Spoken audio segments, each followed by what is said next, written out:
After waking up at 5:30 in the morning, I headed straight to Thorpe Park to check out Hyperia. I arrived at 7:30, got in the queued for 1.5 hours before Thorpe Park revealed that Hyperia wouldn't open. Not only today, but until further notice. So as you can imagine, I headed straight out of the queue, went to the toilets, and cried for the rest of the visit. No, I'm only joking. I didn't, honestly. Honestly, I didn't. But I went around my day at Thorpe Park until we finally got the news from Thorpe Park that due to unforeseen circumstances, they are unable to open Hyperia between Sunday the 26th and Wednesday the 29th of May. And that will be updated on the ride availability page with the latest information regarding the opening of Hyperia beyond the 29th of May. So from this, what I'm getting is that Hyperia will open on Thursday from the absolute earliest, and Thorpe Park will notify us if it doesn't open on that Thursday. But everyone's main question is, why did Hyperia close 1.5 days after opening? Well, we've got a little bit of information. Of course, take this information with a grain of salt, but it was about 9:30 and the engineers were still climbing the lift hill. And at this point, I thought, I was getting a little bit worried, to be honest. We hadn't seen any test trains going around and the engineers were just still climbing up and down that lift hill. And I was like, okay. And then obviously when they told us that it wouldn't open, the first initial thing that I went to straight away was the lift hill, because they've been working on it all day. And it's looking very likely that it is something to do with the lift hill. All day the engineers were on that lift hill at the bottom or walking up it. And yeah, I think it's likely that it's something to do with the lift hill. I've heard all sorts of rumours. Apparently it was structural, which would take a long time. But actually, now that they've said it's going to be open on Thursday, it's probably unlikely that it's anything majorly structural.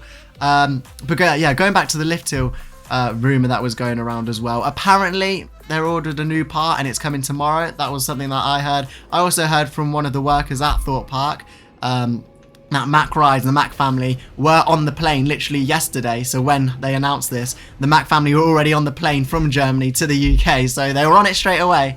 But it shows that something major did go wrong, because obviously they've had to get the Mac family and get Mac engineers back over to the UK to sort it, and it can't be sorted by the engineers here. So it definitely shows that it's something on a bigger scale. It's not just like something that they can just fix and open it tomorrow. I was really hoping that Thorpe Park would be able to get it open tomorrow, but it is what it is. That's it now. They did offer free return tickets and everything. They also gave us Hyperia fast tracks as well. So when we do go next, which will hopefully, fingers crossed, be this Friday to get my first ride on Hyperia, we can use those fast tracks and head straight on.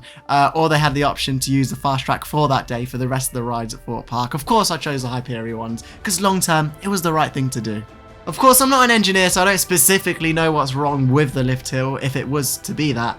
But yeah, it's definitely very disappointing for people who have travelled and stayed in hotels and everything yesterday. I know there's a lot of people who couldn't manage to get on the Friday, like myself, who was there on the Saturday ready to get their first ride. And when they came over and announced that it was closed, it was so devastating, because I was thinking, why aren't people joining this queue? But obviously they'd cut the queue off because they knew that this wouldn't open. They came over. It was all nicely planned. Hats off to Thorpe Park. They planned this excellently from the actual opening day. Everything really went smoothly from what I saw. And yeah, they came over, gave us fast track, they explained it on a case-by-case basis as we exited the queue line.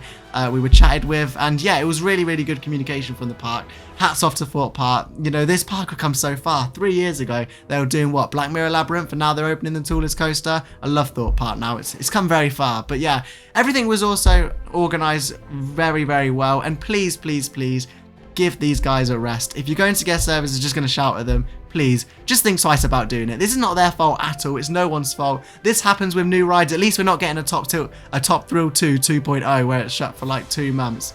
Fingers crossed anyway. So yeah, it's looking likely that Hyperia will reopen on the Thursday. We'll update you if we have any more information on the problems or what's actually happened with the ride, and of course, when Hyperia will reopen. If you're heading to Thorpe Park this week, have a great time. Well, the greatest time you can have without Hyperia. If you're staying in the hotels, definitely recommend getting in contact with Thorpe Park or Merlin Holidays so you can get something sorted for you there. But yeah, overall, Hyperia won't open till Thursday, until the absolute earliest. And yeah, that's it. The tallest operational coaster goes back to the big one. We'll be back down on Thorpe Park though, live from Hyperia on Friday, so do stay tuned for when that live stream does eventually stream. And we also recorded some live streams from Thorpe Park the other day, so go and check them out on playback if you're interested. Thank you for watching.